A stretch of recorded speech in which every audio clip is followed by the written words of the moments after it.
হ্যাঁ বন্ধুরা, আজকে আমি এসেছি কানাডার একটি ভিন্ন এবং চমৎকার জায়গায়, একটা পুরাতন গির্জাতে, যার আনুমানিক বয়স হবে 2 থেকে 250 বছর এবং এটি অতি পুরাতন।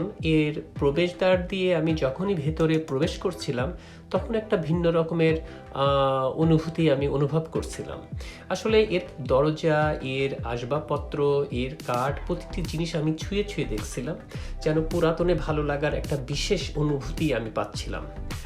আর এখানে বসে এখানে প্রতিটা জিনিস ছুঁয়ে আমি একটা জিনিস উপলব্ধি করার চেষ্টা করছিলাম যে কত বছর আগে, শত শত বছর আগে এখানেই আমাদের মতো কেউ নিয়মিত আসতো।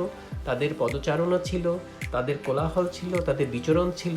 এই প্রতিটা আসবাবপত্র, প্রতিটা অবকাঠামোই যেন তার কিছু না কিছু জানান দিচ্ছে। আপনি কল্পনার চোখে আপনি ঠিক সেই জায়গায় চলে যেতে পারবেন, সেই জায়গা দেখতে পাবেন।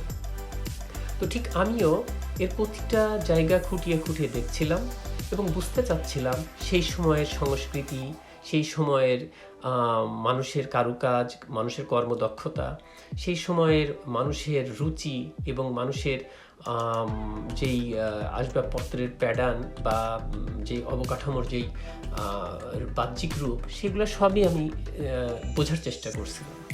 তো আসলে আমার কাছে খুবই চমৎকার লাগছিল। যেমন এখানে যেই বেঞ্চগুলো আছে, এখানে যেই আপনার কাঠের কিছু কারুকাজ সমৃদ্ধ কিছু জিনিস আছে, যেইগুলা আপনি মেলাতেই পারবেন না সেকালে কিভাবে এগুলা সম্ভব, তবুও সম্ভব হয়েছে।